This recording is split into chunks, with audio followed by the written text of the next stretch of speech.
Hey guys, welcome back. तो आज मैं एक्सप्लेन करूंगा हाल ही में रिलीज हुए शो द ट्रायल को।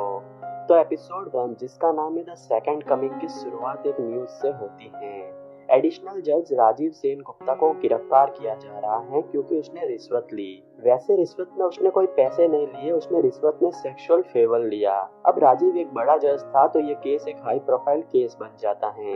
उसकी पत्नी नियोनिका सेन गुप्ता जो कि एक जमाने में टॉप की लॉयर हुआ करती थी, मगर शादी के बाद उसने वकालत छोड़ दी। मीडिया का कहना है कि सबको ये बात पता थी, बस इसकी पत्नी को छोड़ के। कहीं ये इनकी मिली भगत तो नहीं, या कहीं ये इनका फैमिली बिजनेस तो नहीं। क्या होगा अब इनकी मासूम दो लड़कियों का, क्योंकि इस कांड की वजह से सेन गुप्ता परिवार की सारी संपत्ति को सीज कर लिया गया है। अब कहानी 3 महीने आगे शिफ्ट होती है। हम देखते हैं कि सेन गुप्ता परिवार फाइनेंशियली थोड़ा स्ट्रगल कर रहा है। बेटी की स्कूल की फीस ना भरने के रिमाइंडर आ रहे हैं। वहीं नियोनिका को कहीं जॉब भी नहीं मिल रही है। कोई कहता है कि आपके वकालत छोड़े हुए 10 साल हो गए हैं, कोई कहता है कि आपके पति का नाम काफी खराब है जिससे इसको जॉब नहीं मिल सकती।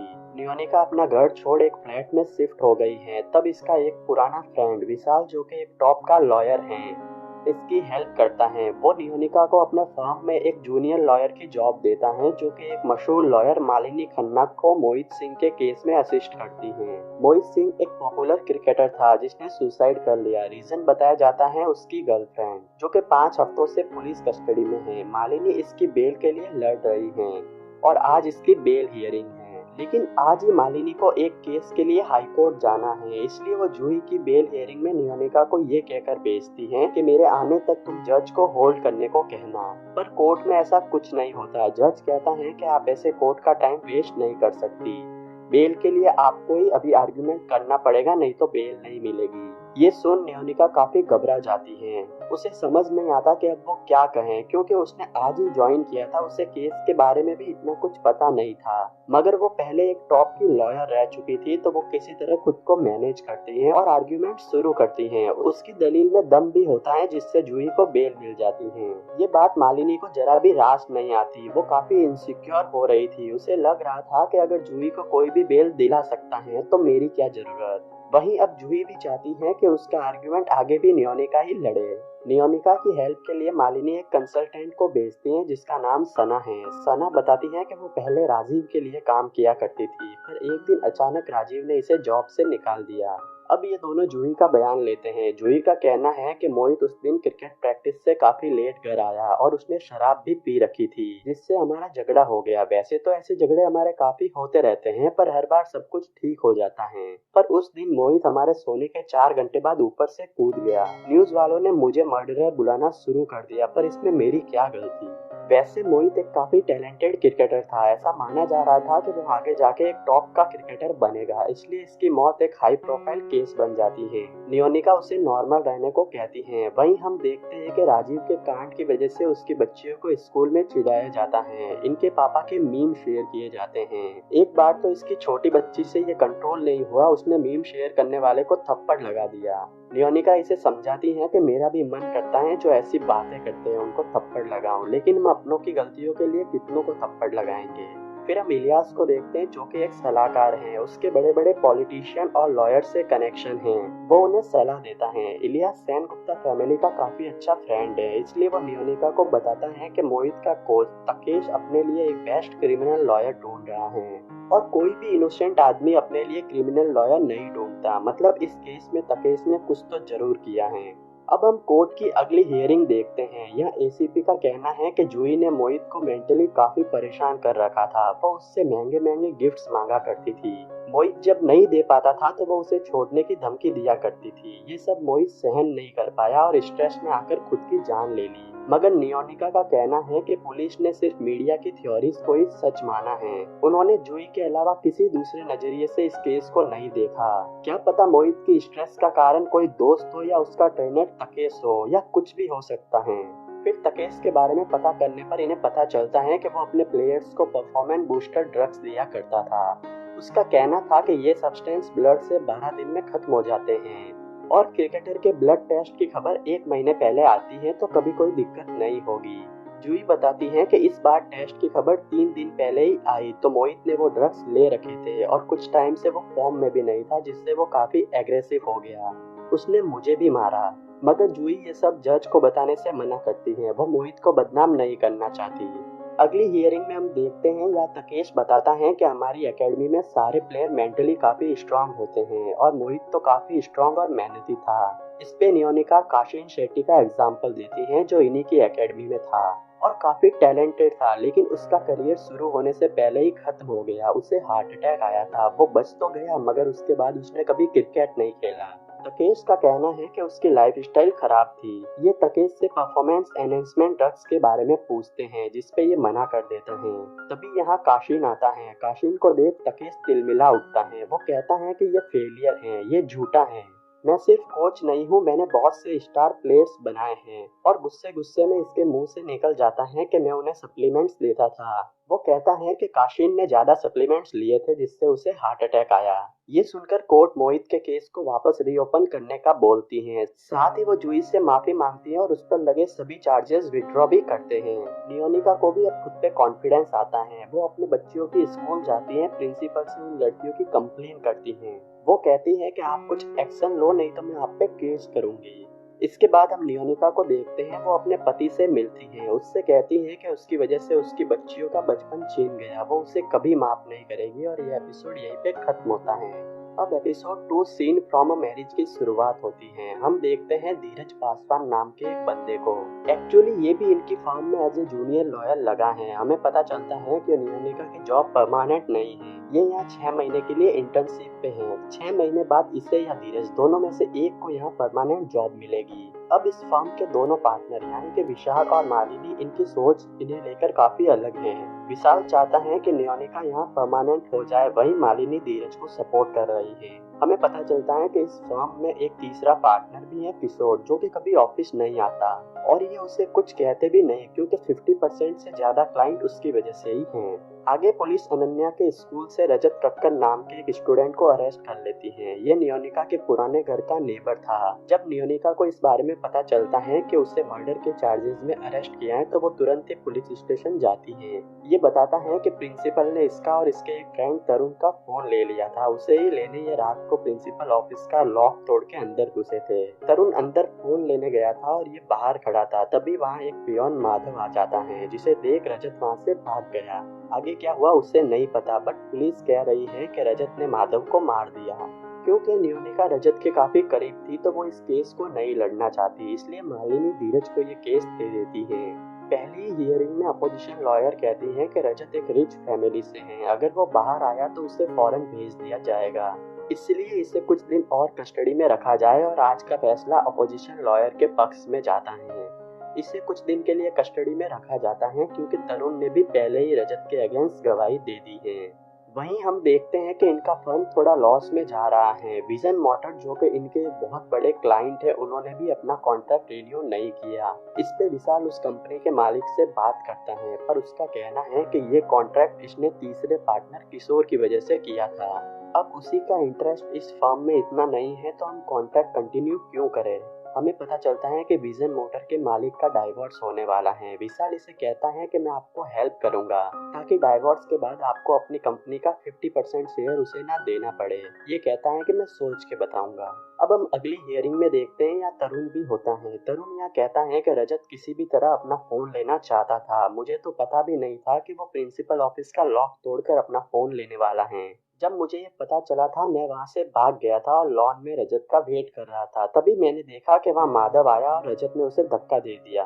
दरअसल तरुण म्युनिसिपल कमिश्नर शरद जादव का भांजा है, इसलिए पॉलिटिकल कनेक्शन यूज करके उसे बचाने की कोशिश की जा रही है। एक दिन म्युनिसिपल कमिश्नर नियोनिका से मिलने आता है। वो कहता है कि आपने मुझसे बदला लेने के लिए ये केस लिया है क्योंकि मेरे और आपके पति के बीच थोड़ा मनमुटाव है, जिसपे नियोनिका उसे झाड़ देती है। ये कहता है कि आपके पति के कई और भी वीडियोज हैं हमारे पास। हमें पता चलता है कि जो पहला वीडियो था वो भी इन्होंने ही लीक करवाया था। सना और नियोनिका इस घटना के टाइम में फिर से स्कूल जाते हैं ताकि शायद उन्हें कोई सबूत मिले। सना तरुण की जगह पे खड़ी होती है, तभी लॉन का स्प्रिंकलर सिस्टम चालू होता है जिससे वो भीग जाती है। ये जब प्रिंसिपल से बात करते हैं तो उसका कहना है कि ये रात को हर 15 मिनट में ऑन होता है। अब अगली हियरिंग में ये कोर्ट में बोलती है कि अगर तरुण वहाँ 15 मिनट से ज्यादा खड़ा था, जो कि उसने गवाही में बोला है, तो उससे गीला होना था, मगर उसके बयान में ऐसा कुछ नहीं था। तरुण डर जाता है, उसे समझ नहीं आता कि वो अब क्या कहे। तरुण की घबराहट देख सबको समझ आ जाता है कि ये झूठ बोल रहा है। लियोनिका कहती है कि सच तो ये है कि माधव को धक्का तरुण ने दिया था। कोर्ट अब पुलिस को ये केस वापस री इन्वेस्टिगेट करने को कहती है, क्योंकि तरुण पूरी तरह से सच नहीं बोल रहा, और रजत को भी छोड़ देती है। नियोनिका फिर अपने पति से मिलने जाती है, उसे जादव की धमकी के बारे में बताती है। तब ये कहता है कि मैंने उसका एक कॉन्ट्रैक्ट कैंसिल करवा दिया था, इसलिए वो मेरे पीछे पड़ गया है। फिर इसके पास जूही का कॉल आता है। एक्चुअली ये न्यूज रिपोर्टर अभी भी जूही को खूनी बुला रहा है, जबकि कोर्ट ने उसे बाइज्जत बरी कर दिया है। इसलिए नियोनिका उस पर डिफेमेशन केस करती है। इस रिपोर्टर की वजह से जूही की लाइफ काफी मुश्किल हो गई। बेगुनाह होने के बाद भी उसे एक क्रिमिनल की नजर से देखा जाता था। नियोनिका के घर एक पेन ड्राइव आती है। क्योंकि नियोनिका घर पे नहीं थी, ये पेन ड्राइव बच्चियों के हाथ लग जाती है। उसे चलाने पर ये देखती हैं कि इनके पापा के किसी दूसरी औरत के साथ प्राइवेट फोटोज होते हैं। ये सोचते हैं कि ये सब इनकी माँ को परेशान करने के लिए भेजा जा रहा है, इसलिए ये बात अपनी माँ से छुपाने का सोचते हैं, और ये एपिसोड यहीं पे खत्म होता है। अब एपिसोड 3 विंड्स ऑफ चेंज की स्टार्टिंग में हम देखते हैं कि न्यूज एंकर दक्ष को पता चलता है कि उस पे एक डिफेमेशन केस किया गया है, जिसे नियोनिका लड़ेगी। फिर हम विशाल और नियोनिका को बात करते सुनते हैं। इनकी बातों से लगता है कि पास्ट में विशाल नियोनिका को पसंद करता था, लेकिन उसने किसी और से शादी कर ली। मगर विशाल ने आज तक शादी नहीं की, वो आज भी नियोनिका से प्यार करता है।